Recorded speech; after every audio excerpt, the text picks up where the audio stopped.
ایک دفعہ پھر آپ سب کو دل کی اتھاہ گہرائیوں سے DGPR میں خوش آمدید کہتے ہیں۔ جیسا کہ آپ جانتے ہیں کہ پاکستان تحریک انصاف کا وزیر اعظم عمران خان صاحب کی قیادت میں مینیفیسٹو جو انتخابی منشور کے طور پہ قوم کے سامنے لایا گیا، اس میں سب سے اہم جو تھا education, quality education, human resource development, research اور اس کے ساتھ جڑی انوویشن اور ٹیکنالوجی کا استعمال، اور اپنے تمام تعلیمی اداروں کے اندر ریفارمز اور ان کی ریسٹرکچرائزیشن، ریفیمپنگ اور اوورآل ان کو دنیا کے تعلیمی اداروں کے ہم پلہ کرنے کے لیے وہ تمام بیسٹ پاسبل انیشیٹوز۔ تو وزیر اعظم عمران خان کے خوابوں کی تعبیر وزیر اعلیٰ عثمان بزدار کی قیادت میں ہمارے انتہائی متحرک، خود پڑھے لکھے، most active minister higher education Raja Yasir صاحب جو ہیں، وہ ان فرائض کو جس نیک نیتی، دل جمی اور محنت کے ساتھ ادا کر رہے ہیں، اس کا ثمر یہ ہے کہ ہمارے اینول ڈیولپمنٹ پلان کے اندر جو کوالٹی آف ایجوکیشن کے ساتھ جڑا جو بجٹ تھا، اس میں انہوں نے ہر ضلع کی سطح پہ جس طرح نہ صرف کالجز بلکہ یونیورسٹیز کا دائرہ کار جو ہے اس کو وسیع کر رہے ہیں، اور سابقہ ادوار کی جو تعلیم کے ساتھ ہونے والا کھلواڑ ہے، نوجوانوں کے مستقبل کے لیے جو اس سے پہلے صرف کنکریٹ کی طرف توجہ رہی اور ذہنوں کو بھی کنکریٹ زدہ کر کے جو تعلیم کے ساتھ جڑی روشنی تھی، شمع تھی، جہالت سے نکلنے کی اسٹریٹجی تھی، اس کا فقدان رہا۔ تو آج الحمدللہ ہمارے بھائی راجہ یاسر ہمایوں صاحب آپ کے سامنے اپنے محکمے کی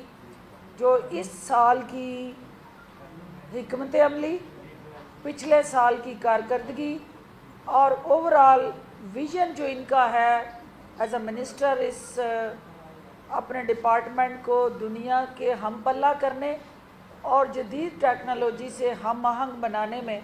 تو اوور ٹو یو جناب، آپ میڈیا سے کریں ڈسکس سارا۔ مائک کے سامنے جی جی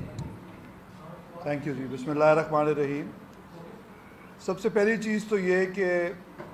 ایجوکیشن کا بنیادی مقصد یہ ہوتا ہے کہ آپ کوالٹی ہیومن ریسورس پروڈیوس کریں، اور کسی بھی جو فرسٹ ورلڈ ملک ہے اس کی جو بنیادی خصوصیت آج کل کے دور میں ہے کہ وہاں کی جو ٹیکنالوجی میں ترقی ہے وہ کوالٹی ہیومن ریسورس کی وجہ سے ہوئی ہے۔ تو ہم نے یہ فیصلہ کیا کہ سب سے جو زیادہ توجہ ہم کوالٹی آف ہائر ایجوکیشن پہ دیں گے، اور کوالٹی کو ٹھیک کرنے کے لیے آپ کے جو ادارے ہیں ان کے ہیڈز کا میرٹ پہ لگنا بہت ضروری ہے۔ یہ پرائم منسٹر صاحب کا حکم بھی تھا، اور ہمیں بھی یہ بڑی اچھی طرح سمجھ ہے کہ جب تک ٹاپ ڈاؤن چینج نہ آئے کوئی ادارہ ٹھیک نہیں ہو سکتا۔ تو ہم نے وائس چانسلرز کی اپوائنٹمنٹس 24 وائس چانسلرز ہم لگا چکے ہیں، ڈائریکٹر کالجز، چیئرمین بورڈز اور ایون پرنسپلز جو کالجز کے ہیں، ان تمام کو انتہائی مٹیکولس کیئر سے بڑی اسکروٹنی کے بعد اور بڑے ٹرانسپیرنٹ طریقے سے ہم نے اپوائنٹمنٹس کی، جس پہ اکیڈیمیا میں کوئی کویسچن مارک آج تک نہیں اٹھایا گیا۔ حالانکہ جب بھی آپ کو یاد ہے کہ پہلے تعیناتیاں ہوتی تھیں پولیٹیکل، تو ایک بڑا شور مچتا تھا، اور ابھی آپ نے دیکھا کہ ان کے جو سی ویز ہیں اگر آپ وہ دیکھ لیں جو وائس چانسلر ہم نے اپوائنٹ کیے ہیں، تو they speak for themselves. ان کی جو ڈگریز ہیں وہ نظر آتی ہیں ان کی شخصیت میں بھی، اور ان کی جو کوالیفیکیشنز ہیں وہ یہ اس بات کا ثبوت ہیں کہ ان کو صحیح میرٹ پہ ہی سلیکٹ کیا گیا، اور اس کے نتیجے میں ایسے ایسے لوگوں نے یہاں پہ جوائن کیا جو کوئی سوچ نہیں سکتا تھا کہ کوئی MIT کا ڈاکٹریٹ کیا ہوا بندہ یہاں پہ آ کے، اور کیمبرج سے پڑھا ہوا بندہ جو ہے وہ یہاں پہ آ کے اپلائی کرے، اور باہر سے لوگ نوکریاں چھوڑ کے آئے اور انہوں نے یہاں پہ وہی وائس چانسلرز کی اپوائنٹمنٹس لیں۔ اب اس کے نتیجے میں یہ جو اپوائنٹمنٹس ہم نے ٹھیک کی، تو اس کا جو امپیکٹ ہے آبویسلی آپ اپنے منہ سے کہتے رہیں کہ جی بڑی اچھی کوالٹی ہو گئی ہے، تو اس کا کوئی مطلب نہیں ہے۔ میں نے پہلے سال بھی پریس کانفرنس میں بتایا تھا کہ انشاءاللہ ہمارے ٹینیور میں آپ کو ٹینجیبل جو امپروومنٹ ہے وہ رینکنگز میں نظر آئے گی، کیونکہ انٹرنیشنل رینکنگز جو ہیں وہ انڈیپینڈنٹ ہوتی ہیں، وہ کوئی ہم خود نہیں کرتے، کوئی HEC نہیں کرتی، ان کے اپنے ان کا کرائٹیریا ہے، اس کے تحت اب امپروومنٹ نظر آئے تو وہ ریفلیکٹ ہوتی ہے۔ تو آپ کی 2 آج کل بڑی رینکنگز ہیں جو ڈسکس کی جاتی ہیں، ویسے تو بہت ساری ہیں۔ Times higher education impact ranking ہے، اس پہ صرف 3 یونیورسٹیز تھیں جو رینکنگ میں نظر آتی تھی۔ اس وقت 21 ڈپارٹمنٹ ہیں، یعنی کہ 21 یونیورسٹیز کے ڈپارٹمنٹس ہیں جو کہ رینکڈ ہیں۔ یہ آپ ویریفائی کر سکتے ہیں فیکٹس کو، اور یہ ہم امید کر رہے ہیں کہ جو میئرز ہم نے لیے ابھی صرف 3 سال ہوئے ہیں، یہ انشاءاللہ نیکسٹ ایئر اور اس سے اگلے سال مزید زیادہ آپ کو مزید نظر آئیں گی یہ یونیورسٹیز۔ اب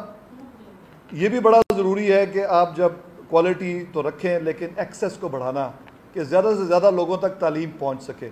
اس سے پہلے رواج یہ تھا کہ بڑے شہروں تک، خصوصاً لاہور پہ بہت بڑا پریشر کریٹ کر دیا گیا تھا، جس سے لاہور کے انفراسٹرکچر کو بھی بڑا نقصان ہوتا ہے کہ جب ہزاروں کی تعداد میں اسٹوڈنٹس ایک ہی شہر میں آ جاتے ہیں، تمام یونیورسٹیز وہیں پہ ہوتی ہیں، تو وہاں کے جو مقامی لوگ ہیں ان کی تکالیف میں بھی اضافہ ہوتا ہے، آپ کے روڈز پہ ٹریفک زیادہ ہو جاتی ہے، اور اسٹوڈنٹس کو بھی ایک مہنگا پڑتا ہے کہ اپنے علاقے سے نکل کے آئیں۔ تو ہم نے فیصلہ کیا کہ ہم نے یونیورسٹیز کو پھیلانا ہے پورے صوبے میں، چھوٹے شہروں میں یونیورسٹیز بنانی ہے۔ ایک ہم نے ماڈل ڈیولپ کیا ہب اینڈ اسپوک، جس میں ہر ڈویژن میں ایک ڈویژنل یونیورسٹی جو کہ ریسرچ جس کا فوکس ہو، نالج کریشن جس کا فوکس ہو، کریکلم ڈیولپمنٹ جس کا فوکس ہو، اور پھر ہر ڈسٹرکٹ میں ایک یونیورسٹی جو اس سے کنیکٹڈ ہو، تاکہ وہ اپنا جو ریسرچ کا پہلو ہے اس کے لیے اپنی ڈویژنل یونیورسٹی کی طرف دیکھ سکے، اور ڈسٹرکٹ میں یونیورسٹی ہو جو لوگوں کو ایکسیس پرووائڈ کر سکے۔ تو اس کے لیے ہم نے ایک پلان بنایا جو 10 سالہ پلان ہے، جس میں پہلے 5 سال پہ آف کورس ہم نے اپنے ٹینیور میں عمل کرنا تھا، اور انتہائی کم وسائل کے باوجود، کیونکہ آپ کو پتہ ہے کووڈ کی وجہ سے گزشتہ سال کا بجٹ بھی ہمیں اس طرح بالکل نہیں مل سکا، اس سے پہلے سال ویسے مالی حالات خراب تھے، اس کے باوجود ہم نے 6 یونیورسٹیز آلریڈی اسٹیبلش کر چکی ہیں، ان کا لاء بن چکا ہے۔ اور سب سے اہم چیز یہ ہے جو یونیورسٹی کے اسٹیچوٹس ہوتے ہیں، جس کے تحت یونیورسٹی کی گورننس بہتر ہوتی ہے۔ ایک رواج تھا کہ 2008 سے آنورڈ جتنی یونیورسٹیز بنی تھی ان میں کسی کے اسٹیچوٹس پاس نہیں تھے۔ اسٹیچوٹس وہ قوانین ہوتے ہیں جس کے تحت ایک پراپر قاعدے قانون کے تحت ہائرنگ ہوتی ہے،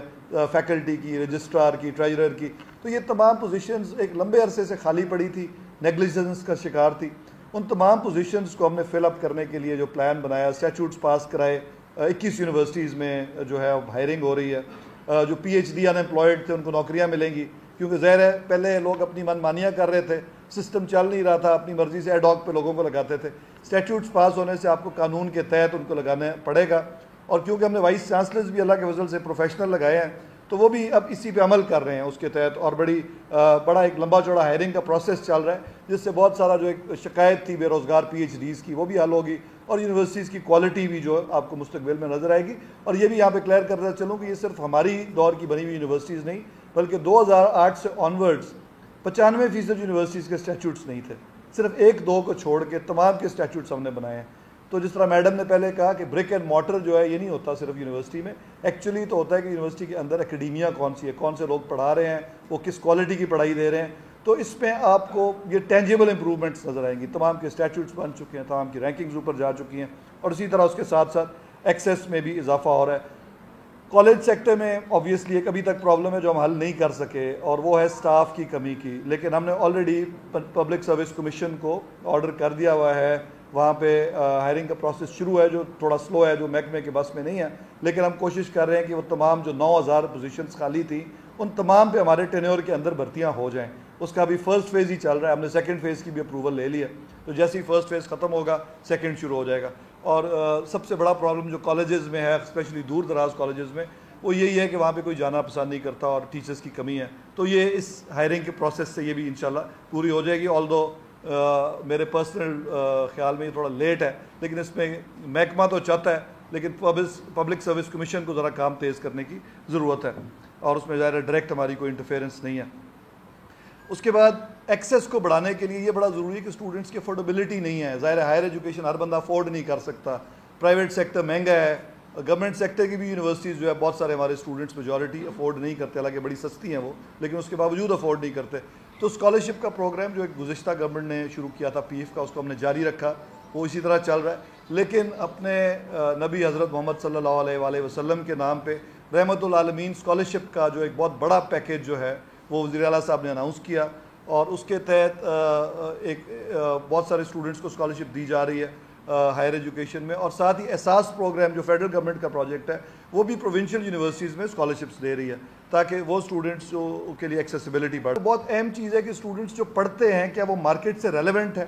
تو ہم نے بہت سارے نئے ڈسپلنز انٹروڈیوس کیے ہیں, فوڈ ٹیکنالوجی, آئی ٹی سے ریلیٹڈ, نیٹ ورکس, اور جو اس سال ایسوسیٹ ڈگری پروگرام کی صورت میں اس سال ان کی کلاسز کا آغاز ہو جائے گا. وہ ریلیونس کے بڑھانے کے لیے تاکہ لوگ امپلائبل ہوں, ڈگریز ایسی کریں جس کے نتیجے میں ان کو نوکری مل سکے. ہر ایک ٹھیک ہے بڑی اعلیٰ زبانیں بھی ہیں, لوگوں کو پرشین بھی پڑھنی چاہیے, پنجابی بھی پڑھنی, سب کچھ ہے, لیکن اس کی بیس پہ نوکری نہیں ملتی, لوگ گریجویٹ کر لیتے ہیں. تو ہم نے ایسی فیلڈز انٹروڈیوس کرائی ہیں جو کہ مارکیٹ سے ریلیونٹ ہوں اور ان میں لوگوں کو پھر نوکری مل سکے. اور یہ ایسوسیٹ ڈگری پروگرام جو غالباً سن 2000 کی دہائی میں پلان کیا تھا HEC نے, اور اس کی امپلیمنٹیشن اتنی تاخیر کا شکار تھی, اس کو ہم نے فورسفلی امپلیمنٹ کر دیا. ابھی اس کے ٹیدنگ پرابلمس ہیں آبویسلی, لیکن ایک مشکل فیصلہ تھا, لیکن we went ahead with it. اور ہم نے فیصلہ کیا کہ ہمیں اگر کرنا ہے تو اسی ٹینیور میں اس کو کامیاب کرنا ہے. تو اس کا اس سال سے آپ کو کچھ نہ کچھ اس کے اثرات جو ہیں وہ نظر آنے شروع ہو جائیں گے, اور انشاءاللہ ہمارے ٹینیور کے اینڈ تک یہ اپنی اصل اسپرٹ میں آپ کو نظر آئے گا پروگرام. اس کے بعد یہ بڑا ضروری تھا کہ ٹیکنالوجی بیس, کیونکہ تعلیم اور نالج اکانومی کی امپروومنٹ جو ہے اس کے لیے کام کرنا ضروری تھا. ہماری انجینئرنگ یونیورسٹیز میں جو اسپیشلی آپ کی آئی ٹی کی ہے یا چپ ڈیزائن انڈسٹری ہے یا سلیکن بیسڈ انڈسٹری ہے, اس پہ بالکل کوئی کام نہیں ہو. یہ ٹیکنیکل چیزیں ہیں. میرا کیونکہ خود میں کمپیوٹر انجینئر ہوں, تو میں یہ سمجھتا ہوں کہ ہمارے جو اسٹوڈنٹس ہیں ان کو جو ریکوائرڈ ٹولز اویلیبل ہوتے ہیں ایک اچھا الیکٹریکل انجینئر بننے کے لیے, محکمے کو ہم آٹومیٹ کر رہے ہیں بہت سارے, جس طرح لیوز ہیں ٹیچرز کی, ہر چیز جو ہے یہ آٹومیٹ ہو جائے گی. جو جتنے معاملات ہوتے ہیں سرکاری, پینشن کے سب سے امپورٹنٹ پینشن کے معاملات ہیں, ابھی ہوئے نہیں ہیں پر وہ ان پروسیس ہے. PITB کو ہم آلریڈی کانٹریکٹ دے چکے ہیں, اس پہ وہ کام کر رہے ہیں. اس سال کے دوران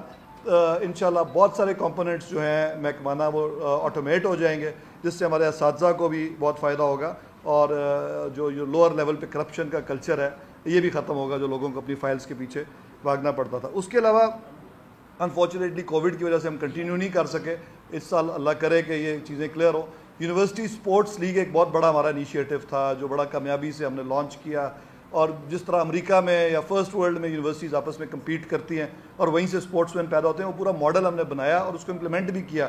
انفارچونیٹلی وہ سارا کچھ جو ہے وہ ہالٹ پہ چلا گیا کووڈ کی وجہ سے, لیکن اس سال کے بجٹ میں بھی ہم نے اس کے لیے فنڈنگ رکھی ہے کہ اس کو کنٹینیو کریں اور ایک ریگولر ہمارا یہ فیچر رہے, کیونکہ صرف پڑھائی جو ہے وہ امپورٹنٹ نہیں ہے, اس کے ساتھ ساتھ اسپورٹس اور ایکسٹرا کریکولر ایکٹیویٹیز جو ہیں وہ بھی اتنی ہی امپورٹنٹ ہے کسی اسٹوڈنٹ کی گرومنگ کے لیے. اس کے علاوہ